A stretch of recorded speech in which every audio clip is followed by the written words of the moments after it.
এবার আল্লাহ রাব্বুল আলামিন কলমকে যখন বললেন কলম লেখো, কলম তোমার কাজ হলো লেখা, কলম রে তুমি লেখো। এবারে কলম আল্লাহ রাব্বুল আলামিনকে প্রশ্ন করে দিলেন, রব্বুল আলামিন আমার কাজ হলো লেখা, আমি আল্লাহ লিখব, কিন্তু কি লিখবো আল্লাহ জি, কি লিখবো তুমি একটু দয়া করে বলে দাও। আল্লাহ আমার কাজ আমি লিখবো, আমি লেখার জন্য রেডি আছি, লেখার জন্য আমি তৈয়ার আছি, মাবুদ দয়া করে তুমি আদেশ করো আমি কি লিখবো।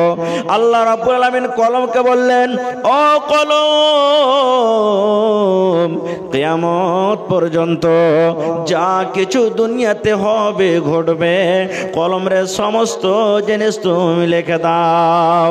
কলম রে কিয়ামত পর্যন্ত যা কিছু হবে কলম তুমি লিখে দাও, কলম তুমি লেখো। এবার আল্লাহ রাব্বুল আলামিনের আদেশে কলম লিখতে শুরু করলো। লিখতে লিখতে লিখতে লিখতে লিখতে মুসলমান কিয়ামত পর্যন্ত যা কিছু হবে কলম একবারে আল্লাহর আদেশে লিখে দিলেন। সব কিছুকে আল্লাহ লিখে দিলেন। এইবারে আমাদের সমাজে মাদ্রাসার দরকার আছে কিনা, শিক্ষার দরকার আছে কিনা, এই জিনিসটা বোঝাবার জন্য হাদিসটা আপনাদের সামনে আমি ধরলাম। আচ্ছা বলেন তো, এখন আল্লাহর রহমতে আশা করছি ঘটে গেছে, মেলায় কমে গেছে। যখন আমার বাড়িতে আপনার বাড়িতে যখন ছেলে মেয়ে জন্মগ্রহণ হয়, তখন 3 দিন কিংবা 5 দিন কিংবা 7 দিন কিংবা 9 দিনকার যখন বাচ্চাটা হয়, তখন আমার মায়েরা খালারা নিজের স্বামীকে বা ভাইকে বা বাপকে বলে যে এই ছেলেটার আজ হলো 60-এর দিন, বলি না, ছেলেটার হলো কি 60-এর দিন, একটু ভালো ভালো তরকারি গালালি আসবে না, ছেলেটার খার পানি লাগবে, 60-এর দিন একটু ভালো মন্দ না খেতে গেলে কি হয়। তা আমার ওই মায়েরা খালারা কি উদ্দেশ্যে কি নিয়াতে সেই দিন 60-এর দিন ভালো মন্দ খায়, মাছ থাকবে, হয়তো ডিম থাকবে কিংবা মাংস থাকবে বা এই ধরনের কোন একটু ভালো তরকারি থাকবে, এরকম হয় না? হয় না? কেন করে কোনোদিন জিজ্ঞাসা করেছেন? আশা করছি আমার যত এখানে বয়স্ক বাপজিরা আছেন তারা জানছেন যে যদি ছেলেটাকে যদি আজকে 60-এর দিন, আজকে 60-এর দিন যদি ভালো ভালো যদি একটু খেতে দিই, এই ছেলেটা যতদিন দুনিয়াতে বাঁচবে দুধে ভাতে খাবে নাকি? এই নিয়াতে মায়েরা খালারা সেদিন কিন্তু এই জিনিসটা করে। রে মুসলমান, এটা করা হারাম। আমার মায়েরা খালারা শোনেন, এই কাজটা করা হারাম গে মা। আপনার ছেলের বয়স 3 দিনকার হয়ে গেল, আপনার ছেলের বয়সটা 5 দিনকার হয়ে গেল, আপনার ছেলের বয়সটা 9 দিনকার হয়ে গেল। 9 দিন হওয়ার কারণে 60-এর দিন মানাবেন, 60-এর দিন করবেন, ভালো ভালো তরকারি খাবেন। এটা করা হারাম, এটা করা গুনার কাজ, এটা করা হলো শিরকের গুনাহ, এটা হলো বড় কাম, এটা হলো কাবিরা গুনাহ। আল্লাহ রাসূল বলে উম্মত, যখন মায়ের পেটে বাচ্চা জন্মগ্রহণ হয়, যখন মায়ের পেটে বাচ্চা ধরে, যেই দিন আল্লাহ রাব্বুল আলামিন আদেশে মায়ের পেটে বাচ্চা হয়, 1 দিন গেল, 2 দিন গেল, 3 দিন গেল, 41 গেল, এই করে করে 240 গেল, এই করে করে 340 হয়ে গেল। 340 যেদিন 4 মাস পূর্ণ হয়ে যায়, এই মুসলমান যেদিন মায়ের পেটে বাচ্চার বয়স 4 মাসের হয়ে যায়, আল্লাহ রাব্বুল আলামিন ওই বাচ্চার ভিতরে রূহ দান করেন। আল্লাহ রাব্বুল আলামিন ওই মায়ের পেটে বাচ্চার ভিতরে জান দিয়ে দেয়। এবার ওই বাচ্চা যেদিন 4 মাসের বয়স, ওই মায়ের পেটে হিলাডোলা করতে শুরু করে, লড়াচড়া করতে শুরু করে। আমার মায়েরা খালারা তখন জানতে পারে, এ হালেমার মা, জায়েদার মা, বুবু দেখো রে, আমি এখন জানতে পারছি আমার পেটে বাচ্চা এসে গেছে, আমার পেটে বাচ্চার জান চলেছে, যে বাচ্চাটা হিলাডোলা করে। এ আমার ভাইরা মায়েরা খালারা শুনেন, এবার যখন বাচ্চার ভিতরে জান চলে এলো, 4 মাসের যেদিন বাচ্চার বয়স হয়ে গেল, আল্লাহ রাব্বুল আলামিন ফেরেশতাকে আদেশ করেন, ফেরেশতা রে যাও ওই বগলা ডাঙ্গিতে আমার অমুক বান্দির পেটে সন্তান আছে, ওই বগলা ডাঙ্গিতে অমুক বান্দির পেটে সন্তান আছে, যেই বাচ্চার বয়স আজকে 4 মাস হয়ে গেল। 4 ফেরেশতা যায় ওই বাচ্চার নসিবে বাচ্চার ভাগ্যে 4খানা জিনিস তুমি লিখে দাও। ওই বাচ্চার নসিবে 4খানা তুমি লিখে দাও। 4খানার মধ্যে 1 নম্বর হলো এই বাচ্চাটা দুনিয়াতে কতদিন বাঁচবে, এই বাচ্চাটা নকরি করে খাবে, এই বাচ্চাটা হাল চালিয়ে খাবে, এই বাচ্চাটা দোকানদারি করে খাবে, এই বাচ্চাটা ডাক্তারি করে খাবে, এই বাচ্চাটা দুনিয়াতে কি করে খাবে। আল্লাহ রাব্বুল আলামিনের আদেশে মায়ের পেটে লেখা হয়ে যায়। তার আগে বন্ধুরে আল্লাহ রাব্বুল আলামিন সর্বপ্রথম কলমকে আল্লাহ তৈরি করেছিলেন। ওই কলম তখনই লিখে দিয়েছেন হোসেন মাওলা দুনিয়াতে কি করে খাবেন, মাওলানা আক্তার সাহেব দুনিয়াতে কি করে খাবেন, মাওলানা মফিজউদ্দিন সাহেব দুনিয়াতে কি করে খাবেন, আব্দুর রহমান দুনিয়াতে কি করে খাবে, আব্দুল্লাহ দুনিয়াতে কি করে খাবে, হালেমা জায়েদা দুনিয়াতে কি করে খাবে, সব কলম লিখে দিয়েছেন। এবার ওই জিনিসটাকে আল্লাহ রাব্বুল আলামিন মায়ের পেটে দ্বিতীয়বার ট্রান্সফার করে দেন। তাহলে ওই মাকে বলবো, ওই খালাকে বলবো, ওই দাদিকে বলবো, ওই ভাইকে বলবো, ভাই যদি ওই আমার মা, ওই আমার খালা, ওই আমার দাদি কিংবা আপনাদের মধ্যে যাদের মধ্যে দিন থাকে, শরীয়ত থাকে, যদি পড়ালেখা হতো তাহলে জীবনে কোনোদিন 60-এর দিন মানতক না, জীবনে কোনোদিন 60-এর দিন ভালো ভালো তরকারি করতক না, জীবনে কোনোদিন 60-এর দিনটাকে একটা খুশির দিন মনে করতক না। নারে তাকবীর। তাহলে 60-এর দিন মারা এগুলা যে আমরা মানছি এগুলা না জানার কারণে। তাহলে আমাদের মধ্যে আমাদের বাড়িতে ইলমের দরকার আছে না নেই? আছে না নেই? আজকে মাদ্রাসা করেছেন, আপনার আমার ছেলে মেয়েরা পড়িতে যাবে। এবার বলবেন হাজি মাওলানা আমরা তো বড় হয়ে গেছি, এবার আমরা কি শিখবো, কেমন করে শিখবো? প্রথম নম্বর কথা, ইলিম কোনোদিন বুড়াই না। ইলিম না বুড়া দেখে না ছোড়া দেখে, ইলিম জীবনে কোনোদিন বয়স দেখে না। খুব আপনারা জানছেন, সবাই জানছেন, এই জিনিসটা শুনেছেন, পড়েছেন যে হযরত আবু বকর রাদিয়াল্লাহু তাআলা আনহু আল্লাহ নবীর এটা শ্বশুর, আল্লাহ নবীর এটা শ্বশুর বড় হ্যাঁ ইলিম শিখেছেন। হযরত ওমর রাদিয়াল্লাহু তাআলা আনহু এটা আল্লাহ নবীর একজন শ্বশুর, ইসলামের দ্বিতীয় খলিফা, বড় হ্যাঁ ইলিম শিখেছেন। একটা বুখারীতে লম্বা হাদিস আছে, হযরত ওমর রাদিয়াল্লাহু তাআলা আনহুর একটা আনসারী সাহাবী বাড়ি বানিয়ে নিয়েছেন। হযরত ওমর ফারুক আর একজন আনসারী সাহাবী বাড়ি বানাইলেন। দু বন্ধুতে রাইতে গল্প করছে। এরে আনসারী ভাই, ওমর ফারুক আনসারী সাহাবীকে বলছেন, এরে আমার মদিনার আনসারী ভাই, তুমিও গরিব মানুষ, আমিও গরিব মানুষ, আমরা যদি খাটতে চলে যাই দুইজন, তাহলে নবীর দরবারে কে থাকবে, কেমন করে আমরা ইলম শিখব?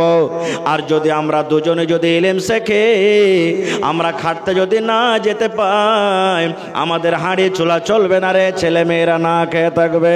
হযরত ওমর রাদিয়াল্লাহু তাআলা ওই সাহাবীকে বলছেন, ভাই রে একদিন তুমি ইলম শিখতে যাবে, নবীর দরবারে থাকবে, একদিন আমি মাঠে কামে চলে যাব, সারাদিন কাম কাজ করার পর যা মজুরি পাবো, যা আমি টাকা পাবো, অর্ধেক আমার বাড়িতে আমার ছেলে মেয়ের জন্য রাখবো, আর অর্ধেক মজুরি তোমাকে আমি দিয়ে দেবো তোমার ছেলে মেয়ের জন্য।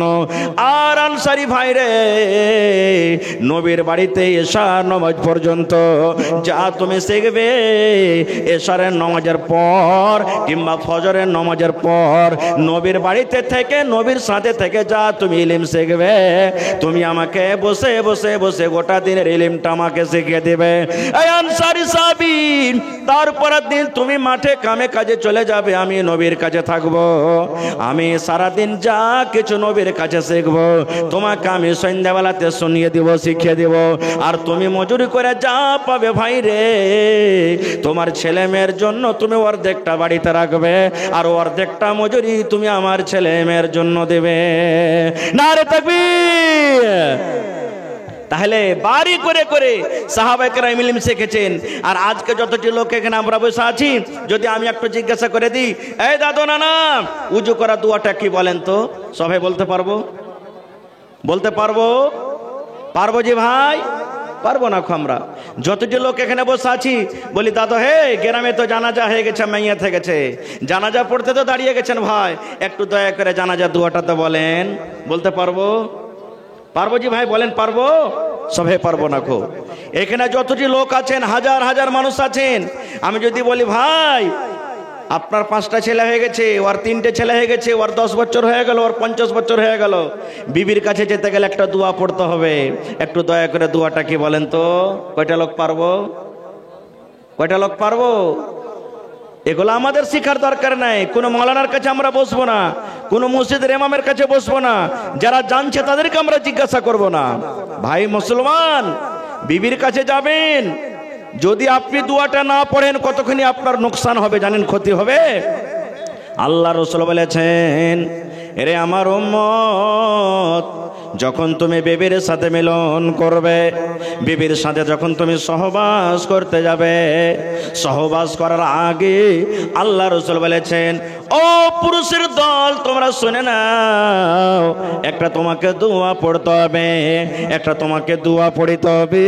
সহবাস করার আগে আগে তোমাকে একটা দোয়া পড়তে হবে রে উম্মত।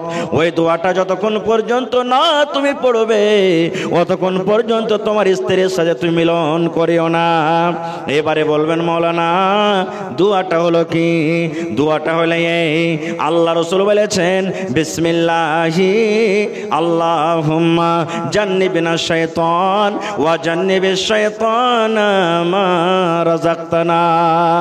বিসমিল্লাহি আল্লাহুম্মা জান্নিবনা শাইতান ওয়া জান্নিবিশ শাইতানা মা রাযাকতানা।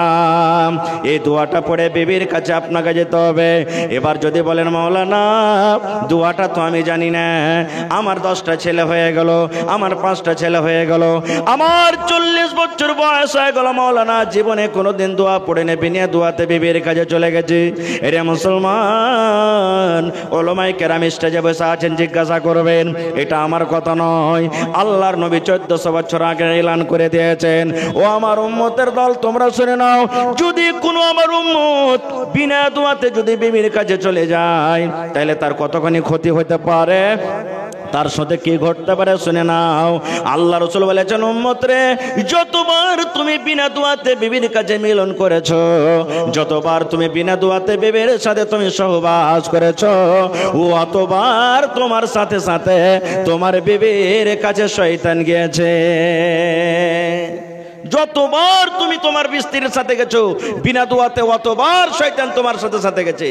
এবার বলেন, আপনার আমার স্ত্রীর দিকে যদি একটা অপর বেটি ছেলে একটু খালি মুচকি মেরে হেসে দেয়, কাইলে হ্যাঁ বড়কা পঞ্চায়েতে বসিয়ে দেবো, তারপরে আর বলবে এই শালার বেটা শালা আমার স্ত্রীর দিকে নজর করেছে, ওকে জরিমানা করব, কত মায়ের পিঠ দাঙ্গা ফাসাদ হবে।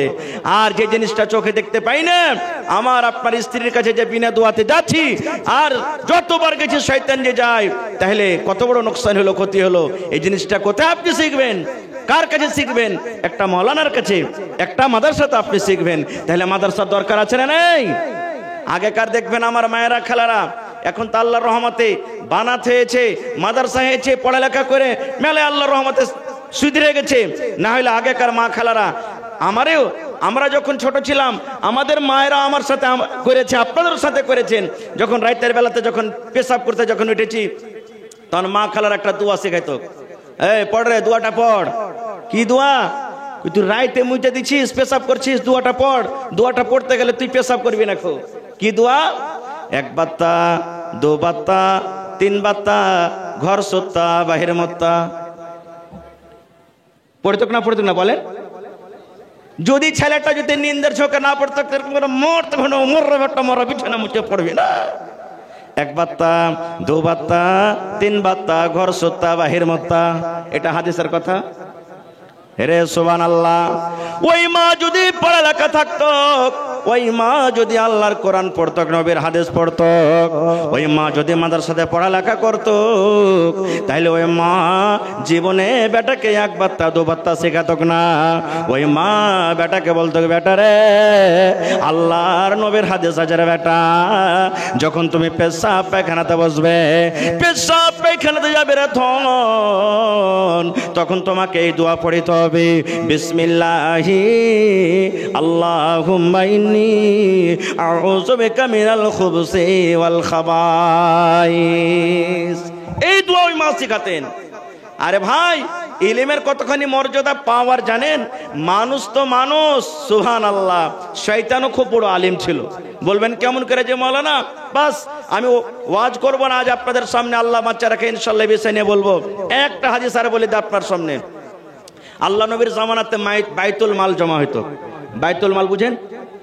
বাইতুল মাল সরকারি মাল, যেমন জাকাতের মাল হলো, যাও হলো, কিশমিশ হলো, খাজর হলো, এগুলা বাইতুল মাল সরকারি মাল জমা হইতো। আজ থেকে 10 বছর 15 বছর আগে মাঠে যদি ধান কেটে যদি আপনারা ফেলে রেখেছেন তো জোগাতে হইতো নাকি? জোগালছেন না জোগাননি বলে? এখন তো আল্লাহর রহমতে চোর কমে গেছে নাকি? হ্যাঁ, তো বাইতুল মাল জমা হয়ে গেছে, বুখারী শরীফের হাদিস। আল্লাহ রাসূল আপনারা যেমন বসে আছেন, সাহাবীরা বলছেন, হ্যাঁ গো, এই বাইতুল মালের পহরাদারি কে করবে তোমাদের মধ্যে আজ রাত্রে বলো তো?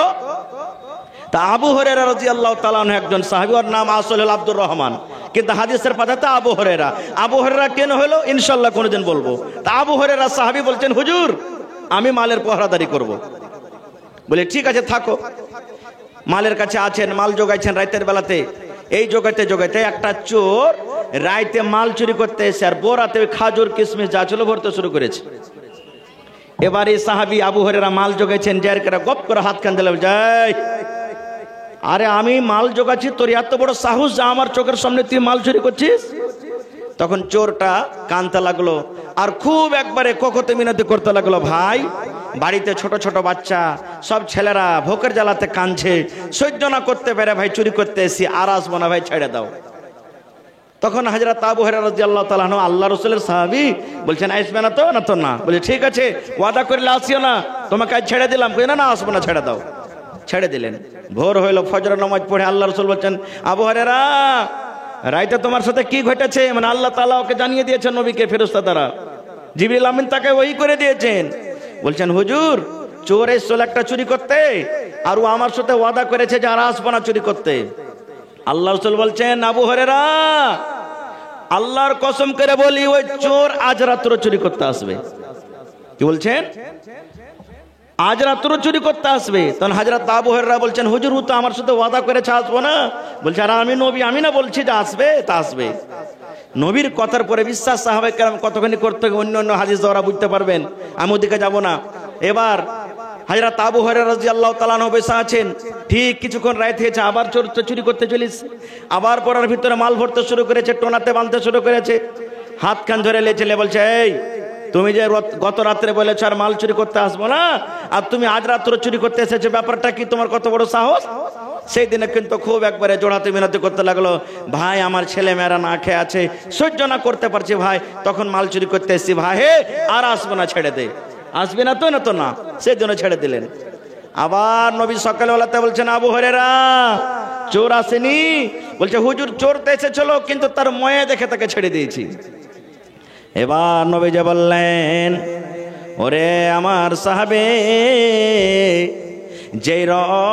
যে চোর দূরাত থেকে মাল চুরি করতে আসে, আজকে তোমার মাল চুরি করতে আসবে রে, আজকে আসবে। তুমি আজকে মালের ভালো করে পহরাদারি করিও, সে চোর আজ রাত্র তোমার মাল চুরি করতে আসবে। হযরত আবু হুরায়রা বলছেন, হুজুর ও যে আমার সাথে ওয়াদা করেছে আসবো না। বলছে, আরে আসবে, আমি বলছি আসবে, কিন্তু হ্যাঁ শোনো, আজকে 3 নম্বর রাত হবে, ওকে যখন ধরবে তো ছাড়িও না, আমার দরবারে ধরে নেসিও। চোরকে ছাড়িও না, আমার দরবারে তাকে টেনে আনবে। বলছে ঠিক আছে। ঠিক 3য় রাতে আবার মাল চুরি করতে চলেছে। হযরত আবু হুরায়রা রাদিয়াল্লাহু তাআলা আনহু সেদিন কিন্তু তাকে ধরে নিয়েছেন। বলছেন, খব্বিস তুমি 3 রাত থেকে আমাকে ফাঁকি দিছো, আজকে তোমাকে ছাড়বো না, নবীর দরবারে তোমাকে ধরে নিয়ে যাব, আজ তোমাকে ছাড়া হবে না খো। এবার দেখেন চোর কত হুঁশিয়ার বুদ্ধি আর কতখানি পড়ালেখা। এবার চোর বলছেন, ও আল্লাহর নবীর সাহাবী শুনে নাও, তুমি আমাকে নবীর দরবারে ধরে নিয়ে যাবে, আমি চোর মাল চুরি করতে এসেছি, নবী আমার হাত কেটে নেবেন, আমার হাত কাটা পড়ে যাবে। কারণ যারা চুরি করে শরীয়তের ফয়সালা, যারা চুরি করে তাদের হাত কাটা পড়ে। এই আল্লাহ নবীর সাহাবী শুনে নাও, যদি তোমাকে একটা দোয়া শিখিয়ে দিই, তোমাকে আমি একটা মন্ত্র শিখিয়ে দিই, তোমাকে যদি আমি একটা দোয়া শিখিয়ে দিই, তাহলে ওই দোয়া শেখার বিনিময়ে তুমি আমাকে রেহাই করবে কি করবে না? ওই দোয়া শেখার কারণে তুমি আমাকে ছাড়বে কি ছাড়বে না বলো? এই যুগেকার যদি আমরা মানুষ হইতাম, আমার চোর ধরা পড়তো কিরকম, তো কি বলতাম? সাহালার বেটা সালা, রাত দিন চুরি করে খাইছে আর বেলু দুয়া শিখাইবে। চোর কোনদিন দুয়া শিখেছে? কত তুই দুয়া শিখার বেটা, দুয়া শিখা হয়ে গেছিস? একবার আইসটা ছেড়া করে বলতাম। কিন্তু রে সুবহানাল্লাহ, সেই আবু হুরায়রা রাদিয়াল্লাহু তাআলা আনহু বলছেন, হ্যাঁ আল্লাহর বান্দা, তোমাকে আমি ছেড়ে দেব। কি তোমার মন্ত্র আছে, দোয়া আছে, তুমি আমাকে শিখিয়ে দাও। এবার আউযু বিল্লাহি মিনাশ শাইতানির রাজিম, বিসমিল্লাহির রহমানির রহিম। আল্লাহু লা ইলাহা ইল্লাহু আল হাইয়ুল কাইয়ুম লা তাখুযুহু সিনাতুন ওয়ালা নাওম। এ করে করে করে করে গোটা শিখে দিলেন। বলেন তো এটার নাম কি? জোরে বলেন, এটার নাম কি? একটু সবাই বলেন, এটার নাম কি? আয়াতুল কুরসি। গোটা আয়াতুল কুরসি শিখিয়ে দিলেন। সে সাহাবী শিখে নিলেন। বলছে, যা রে ভাই যা, তোকে ছেড়ে দেন। আবার চোর বলছেন, আল্লাহর বান্দা, তুমি আয়াতুল কুরসি তুমি শিখে নিয়েছো, তোমাকে আমি মন্ত্র শিখিয়ে দিয়েছি, কিন্তু দোয়াটা শিখে কি হবে, কি লাভ আছে? এই দোয়াটার ফজিলত কি? এই দোয়াটা শিখে কি লাভ আছে? তুমি কি আমাকে জিজ্ঞাসা করবে না? এবার আবু হুরায়রা বলছেন, হ্যাঁ আল্লাহর বান্দা, এই দোয়াটা তুমি আমাকে শেখাইলে, এই দোয়াটা শিখে আমার কি লাভ আছে, কি হবে তুমি বলো তো? এবারে ওই চোর বলছেন, এই আল্লাহর বান্দা, এশারের নামাজের পর, এশারের নামাজ পড়ে যখন তুমি বিছানাতে তুমি ঘুমাতে যাবে, বিছানে পা দেওয়া পর বিছানে বসে বসে ঘুম আসার আগে আগে, চোখ বন্ধ করার আগে আগে তুমি যদি আউযু বিল্লাহ বিসমিল্লাহ বলে একবার তুমি আয়াতুল কুরসি পড়ে নাও, তবে আল্লাহ রাব্বুল আমিনের পক্ষ থেকে তোমার বাড়িতে আল্লাহ একটা ফেরেশতা দিয়ে দিবেন। একটা আল্লাহ রাব্বুল আমিন তোমার বাড়িতে একটা গার্ড দান করবেন। সেই ফেরেশতা এসে সারা রাত তোমার বাড়িতে পাহারাদারি করবে, তোমার মুরগি জগাবে, তোমার গাড়ি জগাবে, তোমার ছাগল জগাবে, তোমার ধান জগাবে, তোমার বাড়ি জগাবে, তোমার মাকই জগাবে, গোটা রাত তোমার বাড়িতে পাহারাদারি করবে। ফজর পর্যন্ত কোনো চোর তোমার বাড়িতে চুরি করতে পারবে না। কে শিখালেন এটা? এটা কে শিখালেন? শয়তান। কে শিখালেন? চোর একটা শিখালেন। সুবহানাল্লাহ, মাল চুরি করতে এসে। এবার হযরত আবু হুরায়রা রাদিয়াল্লাহু তাআলা আনহু শিকার পরে বলছেন, যা ভাই যা, তুই এত দামি দোয়া শিখিয়ে দিলি আমাকে, যা তুই বাড়ি চলে যা। চলে গেলেন। ভোর হয়েছে। আল্লাহ রাসূল বলছেন, আবু হুরায়রা, চোর চুরি করতে আসেনি? বলছে, হুজুর চোর তো এসেছিল চুরি করতে। তো রাসূল বলছেন যে তোমাকে যে বলেছিলাম ধরে নিয়ে আসতে, কই? বলছে, হুজুর একটা আমাকে দোয়া শেখালছে, তো আমি ওকে ছেড়ে দিয়েছি তার বদলাতে। বলছে, কি দোয়া? এবার আবু হুরায়রা বললেন, আল্লাহ রাসূল গো, ওই চোরকে ধরে আপনার দরবারে নিয়ে আসছিলাম। এবার চোর আমাকে বলতে লাগলো, ও আবু হুরায়রা, যদি তোমাকে আমি একটা মন্ত্র একটা দোয়া শিখিয়ে দিয়ে বলো তুমি আমাকে ছাড়বে কিনা? এবার আমাকে এই দোয়াটা শিখালছেন, আল্লাহু লা ইলাহা ইল্লাহু আল হাইয়ুল কাইয়ুম লা তাখুযুহু সিনাতুন ওয়ালা নাওম। এই করে করে করে করে করে করে গোটা আয়াতুল কুরসি শুনিয়ে দিলেন। এবার রাসূল বলছেন, আবু হুরায়রা, তারপর ওই চোর কি বলেছে?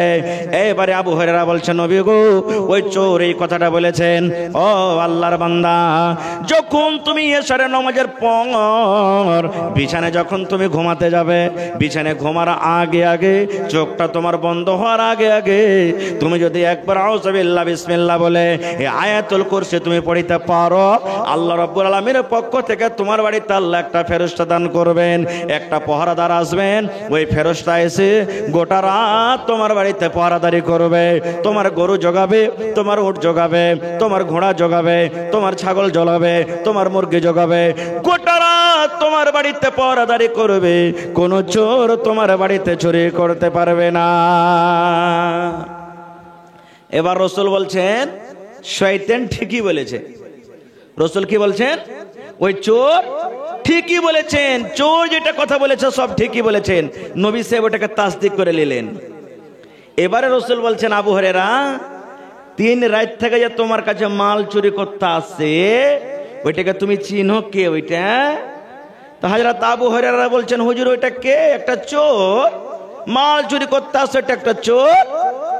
যখন কথাটা বলা আল্লাহ রাসূল বললেন, না রে খেপানা, ওইটা চোর নয়, যাকা শয়তান, ওইটা শয়তান রে, ওইটা শয়তান। 3 দিন থেকে মানুষের রূপে তোমার কাছে আছে, 3 দিন থেকে মাল চুরি করতে আছে, ওইটা চোর নয় রে, ওইটা হলো শয়তান।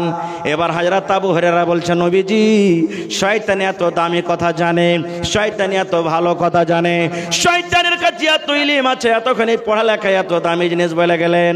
এবার রাসূল বলেন, হ্যাঁ শয়তান ভালো কথা জানে, কিন্তু শয়তান ভালো কথা মানে না। শয়তান কোরআনকে জানে, কিন্তু শয়তান কোরআনের কথা মানে না। শয়তান আল্লাহকে জানে, কিন্তু শয়তান আল্লাহর কথা মানে না। আপনি ভালো কথা জানেন, আপনি ভালো কথা মানেন, আপনি আল্লাহকে জানেন, আপনি আল্লাহর কথা মানেন, আপনি কোরআনকে জানেন, আপনি কোরআনের কথা মানেন। আপনি জানেন এবং মানেন বলে ইমানদার। আর শয়তান ভালো কথা জানে কিন্তু মানে না, এই জন্য শয়তানের নাম হয়ে গেল বেঈমান। নারে তাকবীর। হয়নি, হবে না, হতে পারে না, আমার নবীর সাথে কারো তুলনা। হয়নি, হবে না, হতে পারে না, আমার নবীর সাথে কারো তুলনা। হায়রে তুলনা তো দূরের কথা, ছায়াও মিলে না। হয়নি, হবে না, হতে পারে না, আমার নবীর সাথে কারো তুলনা। সকল নবী রাসূল ছিলেন খোদার দিবানা, দো নয়নে দেখব খোদা ছিল তামান্না। সকল নবী রাসূল ছিলেন খোদার দিবানা, দো নয়নে দেখব খোদা ছিল তামান্না। আরে মোর নবীকে ডেকে নিলেন, আরে মোর নবীকে ডেকে নিলেন, দেখবে রব্বানা। হয়নি, হবে না, হতে পারে না, আমার নবীর সাথে কারো তুলনা। তো ভাই আমার, আল্লাহ বাচ্চা রাখে, ইনশাল্লাহ কোনোদিন ওয়াজ করবো এই বিষয় নিয়ে। তবে আজকে 1 টাকা দেবেন তো আপনার কাছ থেকে 1 টাকা নিব। আমি জানি না ভাই এলাকা থেকে কেমন, তবে একটা আবদার রাখলাম আজকে জালসাতে। দেখি কোন আল্লাহর বান্দা আছেন এই মাদ্রাসা বগলাটাঙ্গি মাদ্রাসার জন্য, কোন আল্লাহওয়ালা, কোন আল্লাহর মুজাহিদ কিংবা কোন আল্লাহওয়ালি 1 কাঠা জমিন দান করতে পারবেন, কিংবা 1 ডিসমিল জমিন দান করতে পারবেন। মাদ্রাসার আশেপাশে জমিন থাকতে গেলে সাঠিয়ে দিবেন, না আছে মাঠে ময়দানে, মাঠের জমিন আছে, জমিনটা মাদ্রাসাতে দান করলেন। মাওলানা 1 কাঠা জমিন আমি দান করলাম, যা টাকা হবে আমি বিক্রি করে দিয়ে দেব। দেখি কোন আল্লাহর বান্দা বান্দি আছেন, একটা লোক 20,000 টাকা দান করতে পারবেন, একটা লোক 10,000 টাকা দান করতে পারবেন, এবং 10টা লোক 5,000 5,000 5,000 করে, এবং 50টা লোক 1,000 2,000 3,000 1,000 2,000 3,000 করে দান করতে পারবেন। এবং এই বছরে প্রত্যেক জালসাতে মোটামুটি 1-2টা করে ছাগল পাওয়া গেছে। আমার ভাইয়েরা, মায়েরা, খালারা ছাগল দান করেছেন। আজকে দেখি জালসাতে আমার কোনো মা, খালা, দাদি, নানি এমন নেই যে মাওলানা কোরআনের জন্য, এই মাদ্রাসার জন্য আমি একটা ছাগল দান করব। কাঁসার বাদনা পাওয়া গেছে, কাঁসার গিলাস পাওয়া গেছে, কাঁসার বালতি পাওয়া গেছে, কাঁসার চামচ পাওয়া গেছে, গলার হার পাওয়া গেছে, নাকের নাকমণি পাওয়া গেছে, কানের বালি পাওয়া গেছে। দেখি আমার কোনো মা, খালা, দাদি, নানি আছেন যে গহনা গলা এগুলা দিয়ে যাবে আজকের জালসাতে। তো একটা লোক দেখি 10,000 টাকা, একটা লোক 20,000 টাকা, আর 10টা লোকের কাছে আমি আবদার করেছি 5,000 করে। এই দেখেন একজন আমার নানা যান 3,000 টাকা। এটা কে দিলেন? মাওলানা আব্দুল গফফার সাহেব জি। 3,000। মাদ্রাসা সিকিউরিটি জামাল উদ্দিন খোরাগাছ 1,000 টাকা। আমার মাদ্রাসার সেক্রেটারি সাহেব নানা যান আব্দুল গফফার সাহেব 3,000 চলে গেলেন নাকি? কই নানা? নানাজি আইছেন এদিকে। আপনি যখন পহিলা দিলেন তো এখান থেকে বহনি শুরু হয়। আলহামদুলিল্লাহ। এই দেখেন কত বড় মাদ্রাসাতে তার লোড আছে, সুবহানাল্লাহ। দেখেন মাদ্রাসার পুরা বিন্ডিল ওর মাথাতে আছে নাকি, সুবহানাল্লাহ। সব ঝড় বাতাস ওকে লাগছে। টিচারের বেতন যদি দরকার হয়ে যেত ওকে যা লোচাইছে সব মানুষ। তো আল্লাহ সামাদ, আমি শুনেছি আমার নানা খুব ভালো দিলদার, 3000 টাকা দিয়েছেন আমার নানা। বেশি চাহাবো না নানার কাছে, আর 7000 টাকা নানার কাছে নিব, 1000 ইটের দাম। একবার জোরে বলেন নারে তাকবীর। একটু জোরে করে নারা দেন ভাই, মাইকম্যান থোড়া আওয়াজ বাড়াইয়ে, নারে তাকবীর। আমার নানা জান মৌলানা আব্দুল গফফার সাহেব মাদ্রাসার সেক্রেটারি, 10,000 টাকা, মাশাআল্লাহ। পহিলা কলম ইনশাআল্লাহ দিবে হান্নানা, হয়ে গেল। 7000 টাকা লিখেলেন, সুবহানাল্লাহ, নারে তাকবীর, সুবহানাল্লাহ। দেখেন আজ যদি আরো 10,000 টাকা চাইতাম মন তো দিতেন মনে হয়, এত দিলদার মানুষ। এই যে যখন থেকে ডেট নিয়েছেন ভাই, একদিন দুদিন পর পর সুবহানাল্লাহ গল্প করতে আছেন আল্লাহ সামাত, ইয়ানি এত মহব্বত আলিমের কাছে, সুবহানাল্লাহ, মাশাআল্লাহ, জাযাকাল্লাহ। আহা রব্বানা যালামনা আনফুসানা ওয়া ইল্লাম তাগফির লানা ওয়া তারহামনা লানাকুনান্না মিনাল খাসিরিন। আল্লাহ, আমার নানা জান মাওলানা আব্দুল গফফার সাহেব 10,000 টাকা আল্লাহ তোমার কর্ণের জন্য হাজির করে দিলেন।